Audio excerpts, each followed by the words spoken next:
legal. E agora nós temos aqui Jonas Campos, o nosso setorista do Corinthians. Feliz Natal, papai Jonas! E Celso, Chico, grande honra estar aqui. Bom falando para nós. Falando desse Corinthians que viveu essa montanha-russa, né? Como disse o Salazar nessa brilhante matéria. O Corinthians começou o ano, muita gente apostando que ia flertar ali com a zona do rebaixamento, começou o ano mal. Eu botei lá no Mesa Redonda o Corinthians lá na Libertadores. Eu sempre acredito no Corinthians. Profeta, hein? Pois é. Que a torcida tem razão também pelo aproveitamento, que é um aproveitamento baixo, Jonas. Então, o que você tem para falar do trabalho do Silvinho? Olha, Mi, a verdade é que esses números, né, se explicam muito pelo começo difícil que o Silvinho encontrou ali no Corinthians.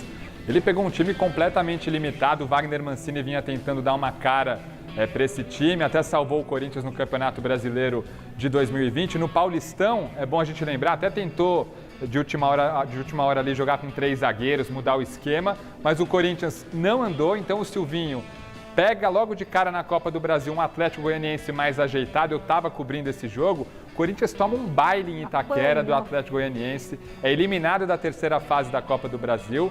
E o Silvinho começa a tentar fazer jogar, achar uma cara para um elenco limitado, apostando naquela trinca de volantes, tentando fazer o Cantilho ganhar um certo protagonismo, justamente pela falta de opções técnicas. Ele tem uma coisa natural que, na minha opinião, vai além do técnico, que é um time se reforçar e, a partir da qualidade chegando, né, consegue trazer mais resultados. Foi o que aconteceu com o Corinthians a partir da chegada dos reforços. Concorda, Celso? Concordo. O Silvinho, eu nem acho o aproveitamento dele tão baixo, tão ruim. Se você pegar... Se você pegar ele e o Mancini, o dele é pior que o Mancini. Ô, Celso, em 60 e tantos jogos, 27 vitórias? Assim, eu vou me apropriar, na verdade, do discurso dele, mas que eu já tenho antes dele falar na coletiva. Tá. Qual era o Corinthians que a gente imaginava no começo da temporada? Lutando para não cair. Eu cansei de falar aqui, o Garrafa do meu lado muitas vezes, meio de tabela. O campeonato do Corinthians era contra Sport, contra Juventude, contra Cuiabá, contra América Mineiro, era contra times menores. Ninguém imaginava o Corinthians lá em cima. Ok, exceção a você lá no mesmo, que você colocou o Corinthians lá em cima. Eu fui mesmo. Ninguém imaginava, nem o senhor Chico Lé. Ele também não. Aliás, não vou apontar o dedo para você que hoje é Natal. Vou te poupar disso. Ninguém.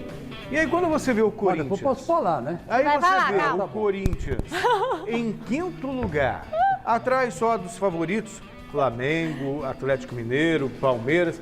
Fortaleza roubou na última rodada. Você fala, a vaga pô, do que ano aí do Corinthians? Poxa vida. Mas é um ano do Corinthians ou é assim, é porque chegaram os reforços ou é porque foi o Silvinho? E aí, é Tostines? Como é que é aquela coisa, sabe? Bom, Michele, o negócio é o seguinte. Quando o Silvinho começou no Corinthians, ele pegou um Corinthians debilitado. Isso aí você tem razão. Não vou negar a história, porque eu não vou brigar com o fato. Né? Ele pegou um Corinthians debilitado mesmo. Um Corinthians com poucos nomes, com poucas soluções.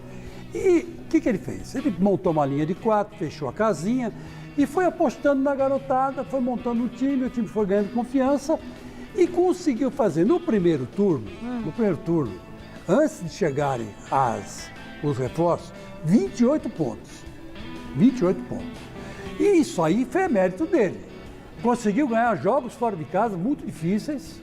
E o Corinthians tinha uma melhor performance fora de casa do que dentro de casa. É verdade. Só começou a melhorar, acho que quando veio a torcida, não foi não? Então, aí que Hoje tá. a gente fala da torcida. Esse que é o problema.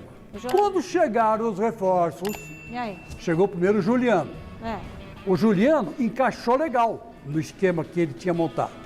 E o Corinthians continuou no ritmo de vitória. Tá. Aí chegou o Renato Augusto. Bom, esse então caiu um pouco. Aí chegou o Roger Guedes. Aí foi maravilhoso. E por último o William.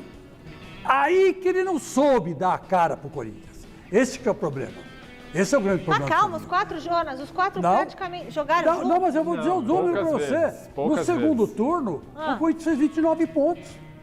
Por que fez 29 pontos? Porque quando ele recebeu os reforços, ele não soube adaptar os reforços a um esquema que fosse compatível com aquele que ele tinha feito no primeiro turno.